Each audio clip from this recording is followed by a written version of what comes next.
നമ്മളുടെ സംഗീത സാഗരം സൊസൈറ്റിയുടെ 1-ാം വാർഷികം ഔപചാരികമായി നിലവിളക്ക് കൊളുത്തി ഉദ്ഘാടനം ചെയ്യുകയാണ്. നിലവിളക്ക് കൊളുത്തി ഉദ്ഘാടനം ചെയ്യുന്നതിന് വേണ്ടി ഏറെ ബഹുമാന്യനായ നമ്മളുടെ ഡോക്ടർ പന്തളം ബാലൻ സാറിനെ ഏറെ ആദരവോടുകൂടി സംഗീത സാഗരത്തിന് വേണ്ടി ക്ഷണിക്കുകയാണ്. ഒപ്പം മറ്റ് വിശിഷ്ടാതിഥികളെയും ക്ഷണിക്കുകയാണ്.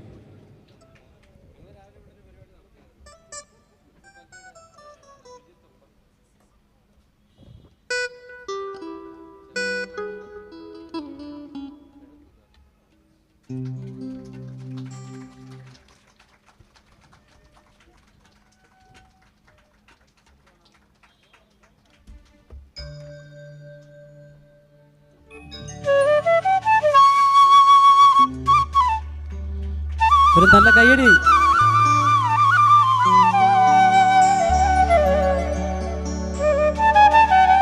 മുനിസിപ്പൽ ചെയർപേഴ്സൺ സന്ധ്യ മനോജിനെ ക്ഷണിക്കുന്നു. നമ്മുടെ അഭിമാനമായ കൃഷ്ണപ്രസാദ് സാറിനെ ക്ഷണിക്കുന്നു.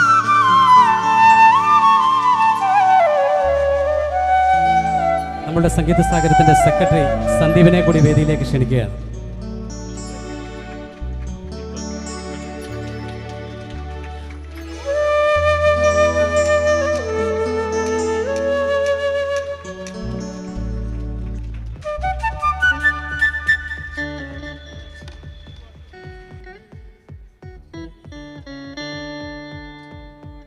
ബാലൻ സാറിൻ്റെ വാക്കുകൾ കേൾക്കാതെ നമുക്ക് പോകാൻ കഴിയില്ല. നമ്മളോട് സംസാരിക്കുന്നതിന് വേണ്ടി അദ്ദേഹത്തെ ഏറെ ആദരവോടെ ക്ഷണിക്കുന്നു.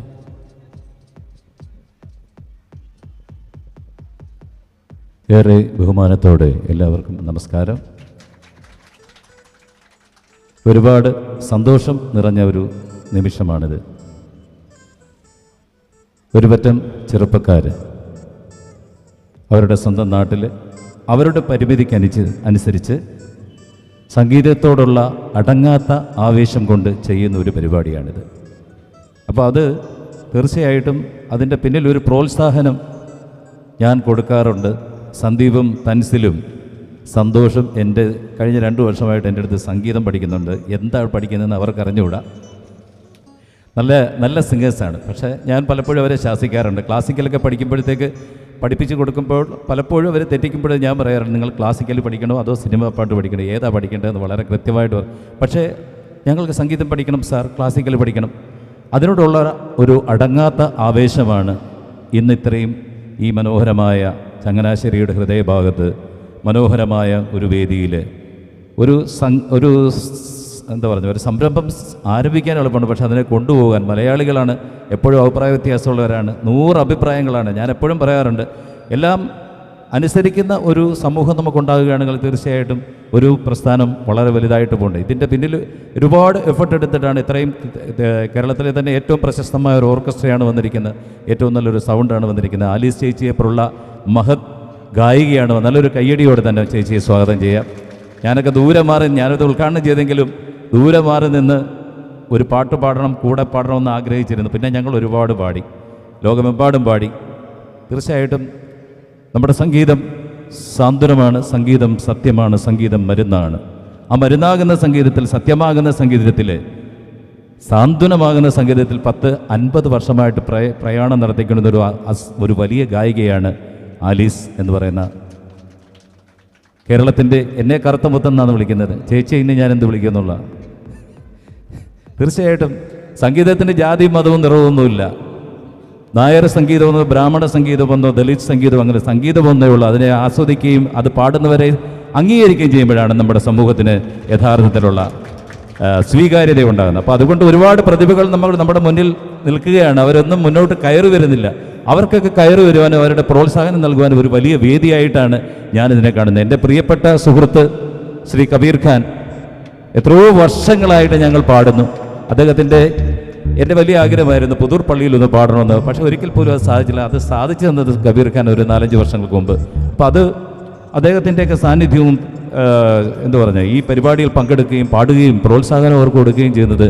പ്രോത്സാഹനം ഉണ്ടാകണം, കൊടുത്തെങ്കിൽ മാത്രമേ ഏതൊരു കലാകാരനും പലപ്പോഴും ഇപ്പം എൻ്റെ വിവാദം തന്നെ അറിയാം, വലിയൊരു വിവാദം നടന്നുകൊണ്ടിരിക്കുകയാണ്. ആ വിവാദത്തിലൊന്നും തളരാതെ മുന്നോട്ട് പോകാൻ സാധിക്കണം, ആർജവത്തോടെ പ്രതികരിച്ച് ജീവിക്കുവാൻ സാധിക്കണം. അല്ലെങ്കിൽ ഏത് സംവിധായകനായാലും ശരി, അഭിപ്രായ സ്വാതന്ത്ര്യമുള്ള ഒരാളുടെ നാട്ടിലാണ് നമ്മൾ ജീവിക്കുന്നത്. നമ്മുടെ സ്വന്തമായിട്ട് അഭിപ്രായ വ്യക്തത ഉണ്ടായിരിക്കണം, നമ്മൾക്ക് നിലപാടുകൾ ഉണ്ടായിരിക്കണം. അങ്ങനെയുള്ളൊരു കലാകാരനാണ് പന്തളം ബാലൻ. ഞാൻ വലിയ ആളാണെന്ന് ഞാൻ പറയുന്നില്ല, പക്ഷേ 40 വർഷമായിട്ട് ഈ യാത്ര തുടരുന്നു, ഇപ്പോഴും തുടരുന്നു. എന്തുകൊണ്ട് എന്നെ ഇപ്പോഴും പാടാൻ വിളിക്കുന്നു വെച്ച് കഴിഞ്ഞാൽ ഞാൻ പാടുന്നതുകൊണ്ടാണ്. പിന്നെ ഓരോ ചില സ്ഥലങ്ങളിൽ ചെല്ലുമ്പോഴത്തേക്ക് നമുക്ക് ഒരുപാട് പ്രതിസന്ധികൾ തരണം ചെയ്തിട്ടായിരിക്കും ഓരോ പാട്ടുകാരും മുന്നോട്ട് പോകുന്നത്. ആലീസ് ചേച്ചിയുടെ കാര്യം എടുത്താട്ട്, ആലീസ് ചേച്ചി KS ചിത്രയെ പാടി തോൽപ്പിച്ച ആലീസ് ചേച്ചിയെ പിന്നെ മലയാള സിനിമാ രംഗമോ മലയാള സംഗീതരമോ വേണ്ട തരത്തിൽ പരിഗണിച്ചില്ല എന്നുള്ളത് വേദനാജനകമായ ഒരു കാര്യമാണ്. അപ്പോൾ ഒരു സ്ത്രീ എന്നുള്ള നിലയ്ക്ക് അവർക്ക് ഒരുപാട് പരിമിതികളുണ്ട്. പക്ഷേ എന്നെ സംബന്ധിച്ച് കഴിഞ്ഞാൽ ആരും എന്നെ സഹായിക്കാതെയാണ് 40 വർഷമായിട്ടുള്ള യാത്ര. അതിനിടയ്ക്ക് ആര് തടവെച്ചാലും ശരി അതിനെതിരെ ശക്തമായിട്ട് ഞാൻ സംസാരിച്ചിരിക്കും.